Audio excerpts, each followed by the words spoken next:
Cordial saludo a todos y a todas.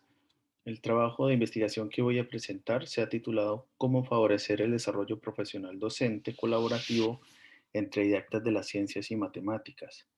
Fue realizado por la doctora Carolina Enríquez, la doctora Carolina Martínez y quien les habla, Carlos Vanegas Ortega.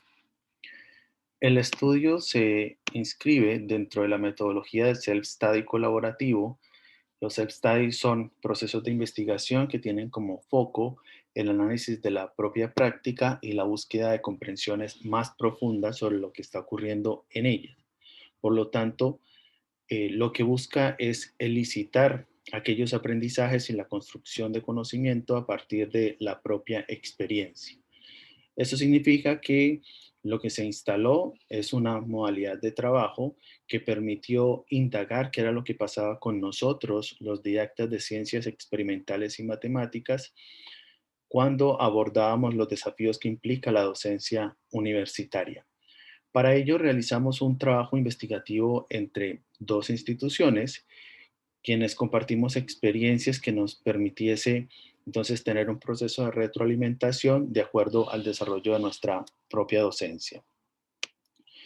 Por tanto, construimos un ciclo que a partir de la experiencia y el trabajo colaborativo, el intercambio, diera visibilidad a las problemáticas que nosotros teníamos y a la transformación que iba ocurriendo con nuestras prácticas. Para ello, entonces, nos preguntamos cuáles eran los procesos de reflexión que contribuían en este trabajo colaborativo a mejorar nuestros procesos de docencia. Y desde allí, entonces, poder caracterizar estos procesos cuando desarrollábamos el self-study colaborativo. Metodológicamente, entonces, lo que hicimos fue hacer una adaptación al ciclo de reflexión de Wiriano, en donde tomábamos a partir de una visión que teníamos sobre la docencia universitaria y las acciones que realizábamos, cómo habiendo congruencia o incongruencias en esa docencia, entonces se producía un estímulo que nos llevaba a reflexionar primero de manera individual. Había una fase de autoconfrontación donde primero observábamos qué era lo que estaba ocurriendo, hacíamos un análisis personal desde lo que observábamos en nuestras propias clases y solicitábamos la visión de los estudiantes respecto de cómo también nos veían los estudiantes en las clases, qué nos recomendaban y cuáles eran los aspectos que esperaban que pudiésemos ir mejorando a lo largo del transcurso de los semestres. Con ello entonces reconceptualizábamos personalmente lo que estaba ocurriendo en la clase hasta generar una nueva comprensión. Esto era cíclico con nuestras clases y cuando teníamos nuevas comprensiones, entonces allí nos juntábamos entre el grupo de didactas y ahí sometíamos todo lo que habíamos encontrado a lo que significaba el juicio de expertos, que en este caso era un juicio de amigos críticos. Con los amigos críticos entonces se empezaba un segundo ciclo que se denominó una fase de resignificación, en donde había observación con los amigos críticos, luego análisis con los amigos críticos sobre lo que estaba ocurriendo, se reconceptualizaba y había una resignificación de la nueva comprensión, pero en este caso ya colectivo. Con ello entonces se sometía a prueba las nuevas acciones para la práctica pedagógica que llevaban a tener una nueva visión sometida a nuevas acciones y por lo tanto esto tenía efectos sobre los supuestos y las acciones de nuestra docencia universitaria. De allí entonces que pudimos identificar distintas tensiones, distintas contradicciones con respecto a lo que nos pasaba a nosotros mismos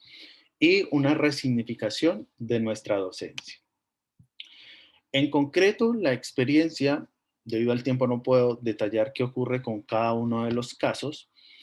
pero sí se puede ver que hay una parte muy introspectiva respecto de lo que estaba ocurriendo, cómo había una búsqueda de continuidad entre el discurso y acción de cada uno de nosotros en función de los cursos que estábamos orientando, porque los didactas teníamos cursos de distinta naturaleza, cursos de didacta de las ciencias experimentales o matemáticas, cursos de formación general como identidad profesional docente, cursos de cálculo, cursos de biología. Entonces, allí también el tipo de curso cambiaba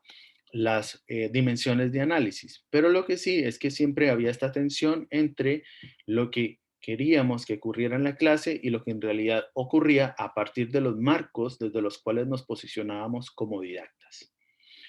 En segundo lugar, es que fue complejo la voz de estar en primera persona en un self-study, pero al mismo tiempo como investigador y como amigo crítico de un par. Y por lo tanto allí aparece este concepto de confianza y resonancia como un aspecto importante para el trabajo colaborativo entre didactas, en la medida en que se nos permita interpelar al otro en un marco de respeto y profesionalismo que nos permita avanzar de manera individual, pero también de manera colectiva. Es decir, un trabajo que permita el avance del grupo, pero también el desarrollo profesional de cada uno de los integrantes.